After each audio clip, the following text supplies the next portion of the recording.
Terima kasih pemirsa, Anda masih bersama kami. Saya ingin bertanya kepada Cheryl sebagai perwakilan dari PSI.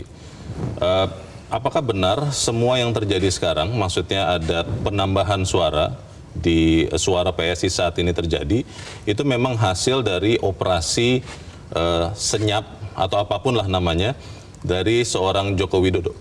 Saya justru mempertanyakan narasi-narasi ini ya. Sepertinya memang ada kelompok-kelompok yang bekerja sama untuk menggiring narasi bahwa PSI curang. Itu satu. Dan justru saya mempertanyakan kenapa publik sangat takut, orang-orang ini takut sekali kalau PSI lolos ke Senayan. Apakah karena kami akan menggaungkan undang-undang perampasan aset koruptor?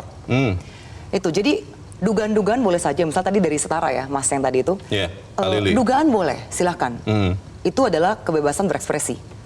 Tapi tentunya sertakan bukti-buktinya. Ada Bawaslu, silakan disertakan bukti-buktinya. Jadi PSI sama sekali tidak curang?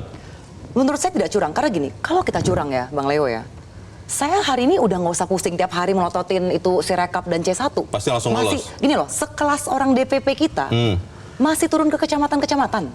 Nggak banyak partai yang pengurus DPP, ketua-ketua DPP masih mengawal di kecamatan. Ini memang karena kita mengakui, kami partai baru, kami belum sepiawai teman-teman yang sudah punya basis konstituen yang lebih banyak ya. Tapi kami punya harapan. Dan saya rasa berharap itu tidak salah, itu adalah bagian dari proses demokrasi, itu adalah hak demokrasi kami untuk juga mengawal suara kami di kecamatan. Mengawal, dan kalau misalnya tadi dikatakan harusnya KPU buka ya, kami juga menanti. Karena saya juga, misalnya dapil saya aja ya, dapil saya itu ini merupakan satu anomali Sirekap juga. Dapil saya ditulis sudah hampir 60% ya. Dan ketika saya hitung, harusnya dari 3,2 juta DPT, harusnya kalau 60%-nya itu kan sudah, total DPT-nya itu 3,2 juta. Tapi saat ini, kalau kita jumlahkan seluruh perolehan dari semua partai, itu baru 500.000, bahkan belum sampai. Jadi berarti kan nggak proporsional. Jadi penghitungan KPU saat ini memang belum berjalan dengan baik? Kalau yang saya lihat di dapil saya, memang belum semuanya masuk rekap. Meskipun di kecamatan sudah selesai ya, tapi hari ini per hari ini aja untuk realnya, saya itu masih menanti dari 2 kecamatan. Jadi kalau ada seruan untuk KPU membuka, PSI juga ikut mendorong? Kalau saya gini, kita ikuti saja sesuai dengan undang-undang yang ada ya. Kalau dan sekarang di karena kecamatan saja, data umum ya, di kecamatan saja itu kita bebas. Saya kemarin ketemu dengan saksi dengan caleg, dengan caleg dari partai-partai lain. Mereka juga datang, ada beberapa caleg DPRD. Berarti kan cukup terbuka. Dan saksi itu bukan cuma saksi PSI, saksi dari semua partai. Di rapat pleno itu mereka melakukan debat itu terbuka, bisa disaksikan, media juga boleh datang. Itu semua terbuka. Jadi saya rasa nggak ada masalah. Kalau misalnya diminta untuk membuka Sirekap, KPU silakan buka data. Memang itu yang kita inginkan. Bukankah memang Sirekap ada untuk itu semua? Harusnya begitu. Tapi karena ada masalah Pak Karyono, masalahnya kan ada masalah, kita masih belum tahu di sistem Sirekapnya dulu ya. Kita belum tahu seberapa terandalkan sistem ini, akhirnya dipakai lagi walaupun tadi kata Mbak Dahlia sudah sekian lama juga tidak bergerak begitu ya angkanya. Ini bagaimana nih Pak Karyono solusinya? Saya juga heran gitu loh ya. Di awal-awal ya, itu kan sudah terjadi penggelembungan suara itu kan terjadi. Suara Pilpres juga begitu. Ya kan, ini suara pilek juga begitu. Ya. Lalu kemudian pada saat itu KPU beralasan ini ada kesalahan sistem, sistem salah baca. Sirekapnya. Gitu kan. Nah lalu kemudian sempat berhenti 2 hari ya, masalahnya. 2 hari lalu kemudian. Udah seminggu. Sudah seminggu. Nah, kemudian sekarang muncul lagi persoalan. Ya. Nah. KPU hanya bilang begini, normatif sekali. Sudah jangan ribut. Kita bisa yang kita gunakan itu nanti hasil pleno perhitungan manual C1. Kita bisa tidak Pak Karyono mendesak KPU supaya segera buka penghitungan ini supaya tidak ada lagi syak wasangka di antara kita. Itu sebenarnya solusinya. Bisa atau tidak sebetulnya? Harus bisa. Bisa, saya kira bisa. Gitu. Mbak Dahlia, kalau melihat apa yang terjadi, tadi Cheryl mengatakan PSI tidak curang, PSI tidak ada operasi senyap yang banyak orang katakan bantuan dari seorang Joko Widodo. Tapi kalau P3 melihat proses sampai sekarang, KPU masih belum juga membuka dirinya, membuka perhitungannya, walaupun komisioner mengatakan itu setiap tahapan ada fotonya loh, ada saksinya katanya. Bagaimana Pak? Iya, saya ingin di sini kita tidak bicara nih partai siapa lolos threshold enggak. Yeah. Saya sih kalau saya berkeyakinan P3 lolos threshold. Itu masuk akal dan dari data input internal kami menyatakan begitu. Kalau PSI masuk threshold ya kita senang juga gitu. Kita doain PSI juga masuk parliamentary threshold kan gitu. Baik Ya. banget, Mbak Dahlia. Sama-sama Yeah. gitu. Yang masalah adalah ketika ada anomali-anomali seperti tadi itu dibiarkan oleh KPU. Dan juga PSI tidak bicara, padahal itu nyata. Saya kemarin Tidak bicara itu maksudnya apa? ketika anomali itu ada di suara PSI, PSI sebenarnya harusnya kasih masukan ke KPU, itu salah input kan, ya kan? Kalau ada salah. Apa nanya, KPU kenapa ya di C1 hasil dengan di inputnya beda? Oh, Memang yang tadi ada usaha. beberapa contoh ya? Kenapa? Karena saya melakukan itu. Ketika kemarin ada proses konvensi suara menjadi menjadi bertambah drastis, ternyata itu ada kesalahan sistem di mana X yang seharusnya kosong itu kemudian dikonversi jadi 8. Yeah. Jadi ada di TPS saya suara saya 800. Saya bilang ke KPU Padahal itu nggak satu TPS mungkin. 300 maksimal Nggak ya? mungkin. Suara saya totalnya kok tiba-tiba naik besar. Ternyata itu kekeliruannya. itu proaktif disampaikan? Konversi. Saya proaktif karena Dan ada saya perubahan tidak setelah itu? pengen tahu suara saya sebenarnya berapa, suara Yeah. partai saya sebenarnya berapa. Kalau saya kepentingan saya itu seperti tadi misalnya ada anomali-anomali di mana ketika di C1-nya misalnya PSI 3 atau 4 tapi di inputnya 29, ya tentu semua orang bertanya-tanya dan wajar. Dan kita nggak menuntut siapapun kecuali KPU. Karena yang Kenapa yang mengupload input ya? KPU bukan PSI yang input, Iya. apalagi P3 Baik, gitu ya. baik. Jadi Saya boleh menurut saya menambahkan ya, sekarang, Lewe? Iya, sebentar. jadi menurut saya sekarang kita harus menyatakan bahwa ini domainnya KPU. Oke. Yang menuntut harus semua, yaitu menuntut yang inputnya salah Ya. diperbaiki. Kenapa? Karena si rekap ini itu bisa menciptakan opini publik. Ya. Kalau tidak diperbaiki, lalu kemudian neracanya salah, itu kan bahaya. Ya. Seakan-akan nanti saya pernah di KPU, petugas di lapangan gini, enggak, pokoknya kalau di Sirekap trennya begitu. Itu mempengaruhi penyelenggara loh di bawah. Maksudnya jadi apa? Ya trennya adalah persentasenya harus sama kayak Sirekap. Padahal di Sirekap banyak yang salah mengarahkan input. begitu. Iya. Nah Oke. itu yang berbahaya. Baik, baik. Sehingga kenapa saya menuntut Sirekap diperbaiki? Oke. Semua suara yang salah input berbeda antara C hasil dengan Sirekap Baik. itu harus wajib diperbaiki Iya. supaya tren neraca yang ada di Sirekap itu sudah Oke. sesuai. Baik. Sehingga kemudian tidak memainkan emosi penyelenggara atau siapapun yang sedang merekap di tingkat Psikologinya manual. ya. Ya. Kalau di bursa itu ada namanya psikologi pasar katanya. Tapi Betul sebelum ke sekali. Ceril, Sepertinya saya Mang ingin- Bu Dahlia lagi emosi. Oke, tidak apa-apa. Termainkan Sebelum ke emosinya oleh Ceril, saya Sirekap. ingin ke Mbak Titi. Mbak Titi, ada tidak peraturan yang bisa memaksa KPU dan juga Bawaslu tentunya untuk membuka terang benderang nih yang sedang dipertanyakan banyak orang tadi? Undang-undang keterbukaan informasi Itu bisa. dia. Nah, apakah itu bisa dilakukan Mbak Titi atau memang harus menunggu nanti tanggal 20 Maret kalau itu dipilih oleh KPU untuk menetapkan hasil, baru di situ kemudian kita berperkara misalnya. Bagaimana Mbak Titi?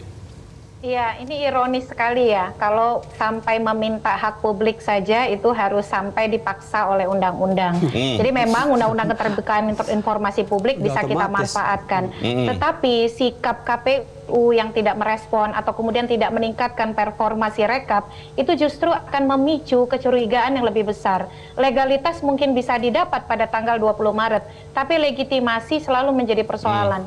Dan itu bisa kemudian membawa ekses pada ketidakpuasan yang sifatnya jangka panjang ya. Yeah. Kalau menurut saya begini, Sirekap ini membawa hal-hal yang dulu gelap gulita ke ruang yang lebih terang. Kita berterima kasih. Ini inisiasi yang sejak lama diproses. Mulai situng tahun 2014, 2019, dan sekarang 2024. Harusnya performanya naik kelas. Jadi justru kalau dia kemudian menunjukkan penurunan performa, ini wajar kalau kemudian pertanyaannya ada apa.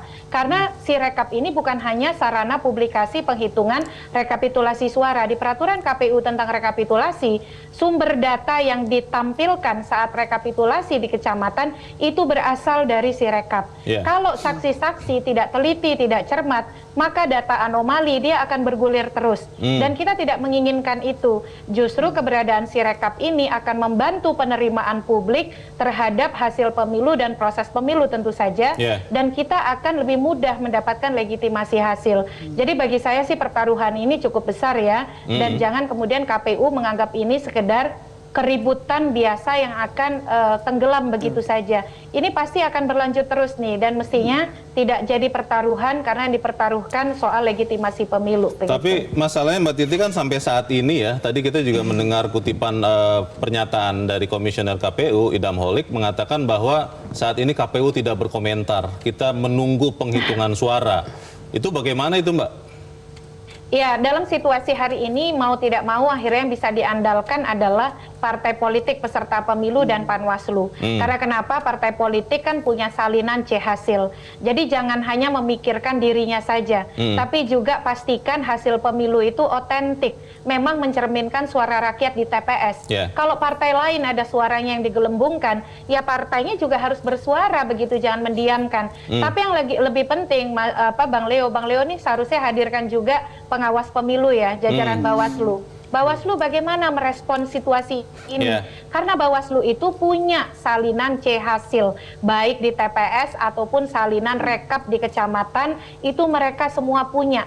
Harusnya ketika ada temuan anomali, mereka tampilkan data hasil pengawasan mereka, atau mereka telusuri ini salahnya di mana, di sistem atau ada operatornya. Kalau saya menduga pergerakan atau pergeseran suara itu tidak mungkin salah baca OCR, OMR, itu pasti digeser gitu ya. Tapi yang menggeser ini motifnya apa?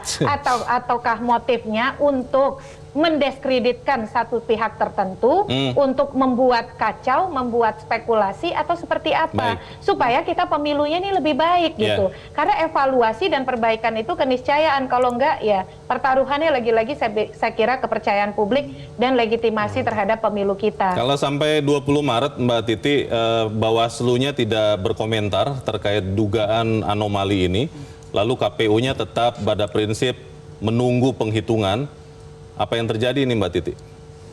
Ya, besar kemungkinan ini akan terus menjadi perselisihan ya. Yang kita khawatirkan, memang kita berharap ruang-ruang mencari penyelesaian itu di ruang yang memang diatur perundang-undangan, ke Mahkamah Konstitusi, ke Bawaslu.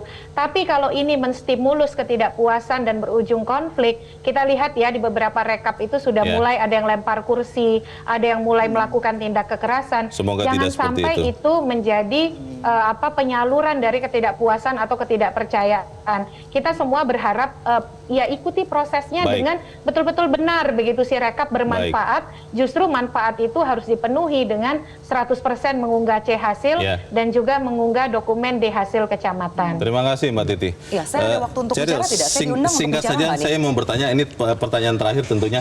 Kalau nanti hasil penghitungannya menunjukkan bahwa PSI ternyata tidak 4%, itu siap juga atau tidak?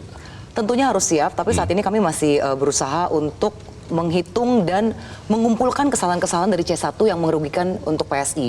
Dan saya mau menjawab dua hal ya. Tadi Pak Karyono mengatakan bahwa ada penggelembungan untuk suara Pilpres. Tadi Anda tidak memakai kata diduga, itu bahaya sekali karena buktinya di mana ada penggelembungan suara Pilpres. Lalu kedua, Mbak Dahlia mengatakan bersuara dong kalau ada misalnya angka PSI lebih besar daripada mungkin gini loh, mungkin Mbak Dahlia itu tidak memfollow berita-berita PSI yang sudah kami kasih di kami selalu terbuka, kami selalu suarakan di kanal PSI maupun kanal saya. Saya pun tidak pernah mendengar di berita satupun Mbak Dahlia masuk namanya di berita media mainstream. Anda sedang protes kepada KPU, tidak pernah satu kali. Jadi gini, maksudnya ketika saya tidak masuk media, itu nggak perlu kata diduga, nggak perlu menggunakan kata diduga, itu sudah telanjang. Ketika Bapak bicara, saya menghormati, saya tidak memotong. Dan saya diundang sini, nanti Metro memberikan saya waktu paling sedikit. Terima kasih Ceril. Pak Karyono, singkat saja. Iya, tadi saya menanggapi boleh ya. Singkat saja Pak. Kenapa saya tadi tidak menggunakan kata diduga? Yang saya maksud adalah sirekap yang bermasalah di awal-awal. Ya, di awal-awal. Ya, itu terjadi. Data 02 dapat sekian, kemudian menggelembung jadi sekian. Ya. Itu fakta. Sirekap apa yang di kita Pilpres lihat, ya. Sirekap gitu loh ya. Ini terjadi juga di Pileg. Gitu, ya. Itulah yang saya bilang. Ini ada narasi-narasi orang yang memang sengaja karena tidak terima dengan hasil 02 menang, mereka lalu menarik-narik dan seakan-akan bahwa hasil Pileg ini tidak betul. Kita kembali dulu ke Pileg dulu karena Pilpres juga masih dihitung begitu ya. Mendelegitimasi hasil Pilpres. Jadi kalau saya boleh bertanya terakhir ini ke Ceril, PSI juga mendukung kalau kita semua meminta KPU membuka terang benderang semua dugaan-dugaan anomali ini. begini, Sirekap gunanya untuk apa? Untuk keterbukaan informasi kan? Oke, Saya rasa nggak Sirekapnya ada ternyata masalah. masih banyak salah dan itu masih ditemukan oleh jurnalis, ada angka yang tidak sama dengan C1. Nah, kalau kemudian itu diperjelas lagi oleh KPU, PSI ikut mendukung tidak? Tentunya kita mendukung keterbukaan informasi. Oke, baik. Mbak Dahlia terakhir silakan. Kalau saya sangat simpel saja, apalagi saya pernah di KPU dan saya juga mengelola sistem informasi situng dulu. Simpel saja ketika di situng dulu itu ada kekeliruan, saya perbaiki. Sebagai KPU? Jadi sekarang, sekarang saya menuntut hal yang sama. Sekarang saya posisi peserta gitu ya. Penyelenggara mohon perbaiki kalau ada salah input. Kalau menurut mereka tidak salah, mereka harus bertanggung jawab. Berarti C1-nya yang salah. Misalnya ada ada misalnya C hasilnya 5, tapi di inputnya 25.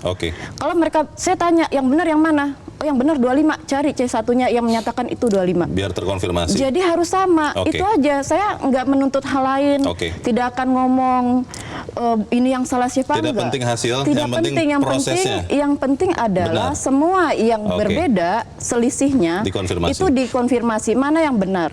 Kemudian dibuktikan, oh ternyata yang benar ini, diperbaiki, itu aja. Kenapa? Karena kalau sudah diperbaiki, maka neracanya sesuai, dan itu lebih bisa, legitimasi pemilu itu menjadi lebih bisa teruji. Gitu. Terima kasih Mbak Dahlia dan terima kasih Cheryl, juga Pak Karyono dan Mbak Titi.